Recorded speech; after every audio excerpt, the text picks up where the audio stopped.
So the internet has apparently found the greatest flexer of the last decade, Lil Tay, which honestly was one of the weirdest social media concoctions of the previous decade. I feel like this is what you get when you switch out PBS Kids with the world star hip hop and then switch out Taylor Swift with Lil Pump for being the role model, because I have no idea how this happened.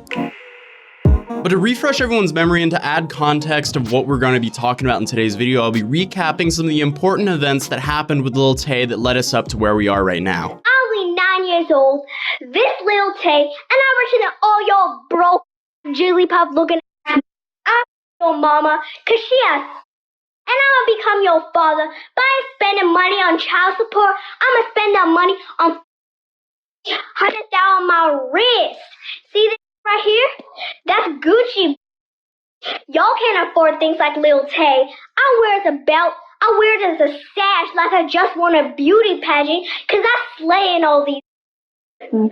I guess we live in an era where Super Nanny is no longer relevant, but that was basically just the start of Lil Tay's antics. At this point, she might have had around 100,000 followers on Instagram, mainly due to the fact that she kept getting banned for obvious reasons. But they worked on their content a bit, and this was posted pretty much by the end of 2017. Lil Tay be trapping out in 6-star hotels, and I got the iPhone X. What y'all broke have? Y'all have iPhone 5, and I'll be drinking your college tuition. Lil Tay be drinking good. I got this Gucci lip roller. This cost me $6, and I'll be using it to brush off all y'all raggedy.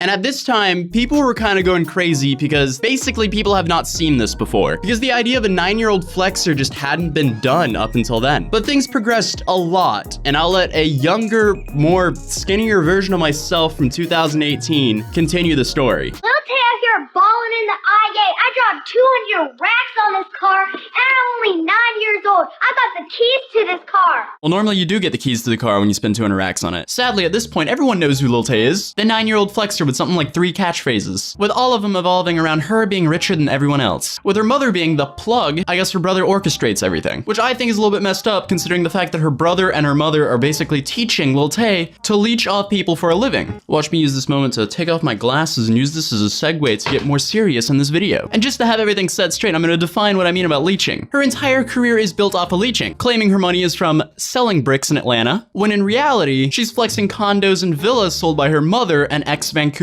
real estate agent. Oh, and flexing her mother's boss's car, which must have been extremely awkward for her mother's boss to see this video. Message to all y'all broke haters. Y'all ain't doing it like Lil Tay. This is why all y'all haters hate me. This cost me $200,000. I'm only 9 years old. I ain't got no license, but I still drive this sports car. Your favorite rapper ain't even doing it like Lil Tay. Imagine being the owner of this car, or the owner of this car.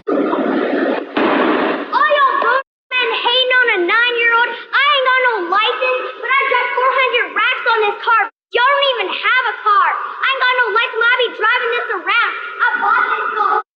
Y'all saying I rent my car? No, I don't rent my car. I rent my car. Do you think I'll be using this?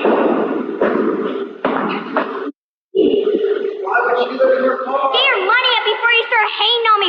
Lil Tay rich and finna get richer. Yeah, there's the shock value to make this go viral. Bro, damn, bro. Well, sadly, she didn't cause this damage, hence the camera angle right here.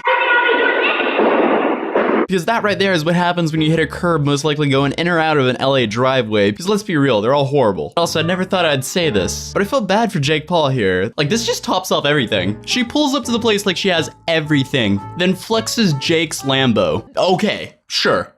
Yo, we're about to pull up on Jake Paul, and right now we're at his gates to his house.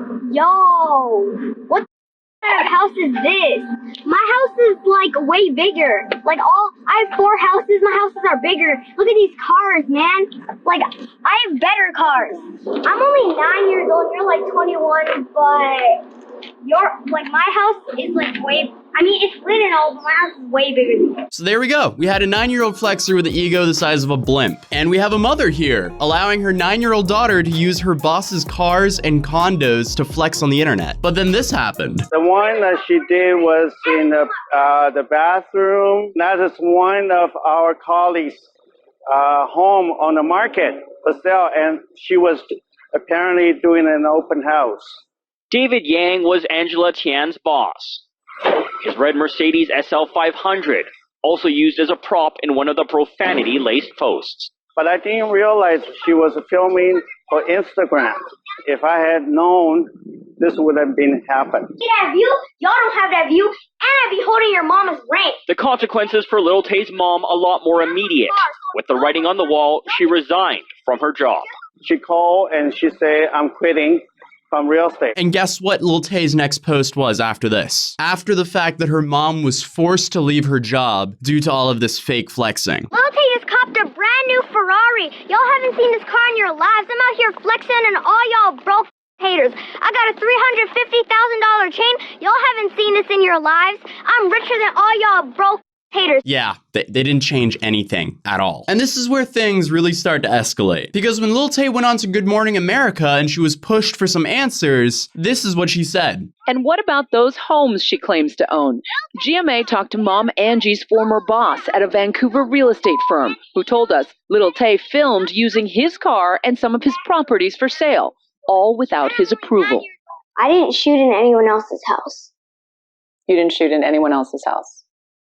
Just like... No one has proof that I did. No, Lil Tay, you literally uploaded all of the proof to your own Instagram. You know, combined with the fact that she doesn't have any of the paperwork to prove that she owned any of the homes nor cars she filmed in or with. Then her mother was just sitting there right beside her, allowing her 9-year-old daughter to lie on Good Morning America, which is national television. When the mom was literally the realtor who was responsible for, I guess, her boss's cars and all of these properties that she was going to sell, that she just allowed her daughter to film and flex in like she owned them. And who's behind the shocking content on Lil Tay's social media accounts?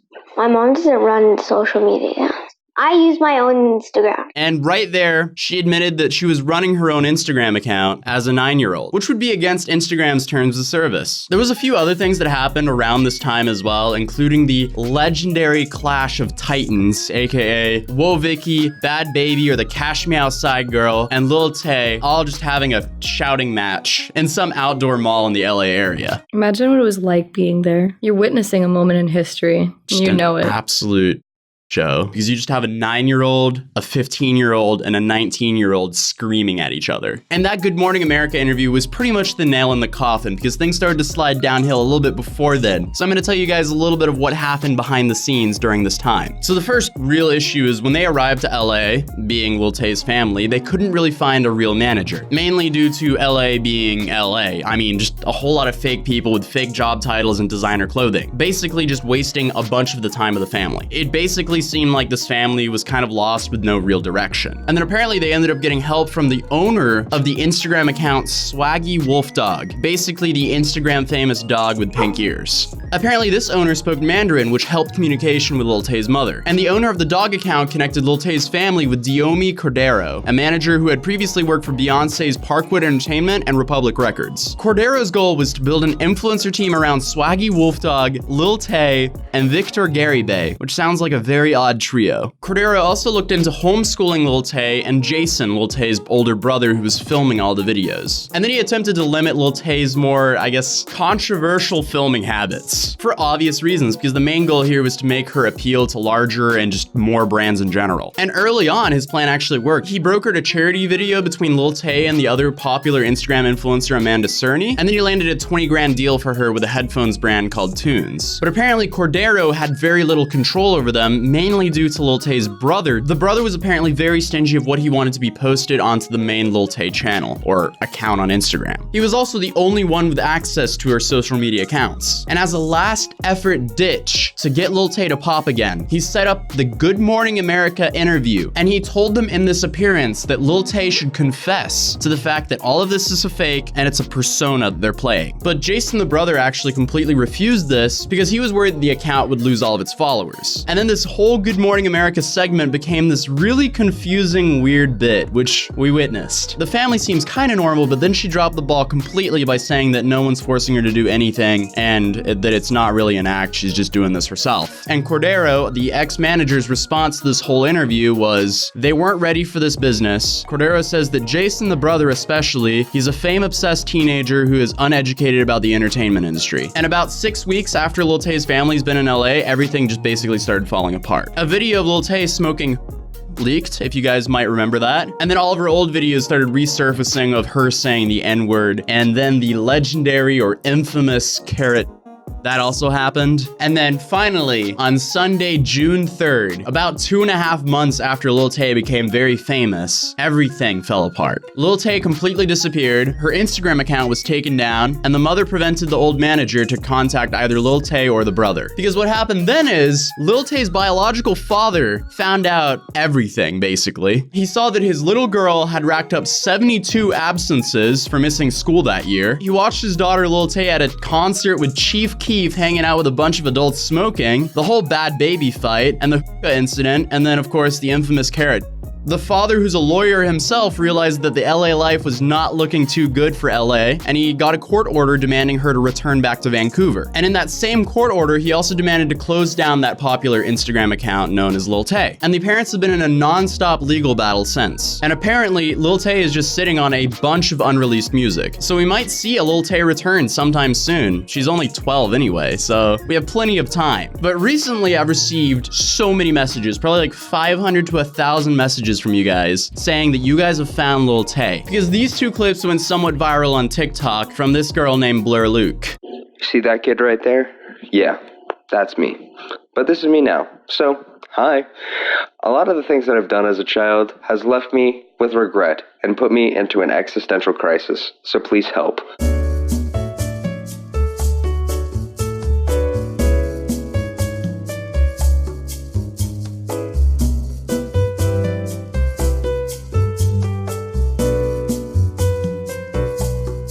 But all of that is fake. She even admits it herself here.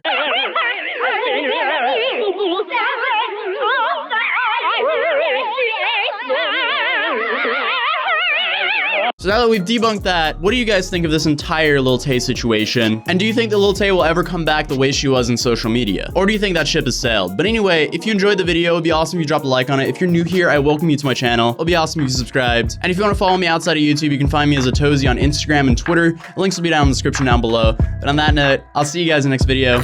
Peace. I'ma let it run into the bag like I'm so athletic. I've been up since 6, making hits like tennis. I've been on fire, I just need my credit. Wanna go far, need to change my settings. Reaching for the stars so my feet touch heaven. Haven't had first, bitch, already want seconds.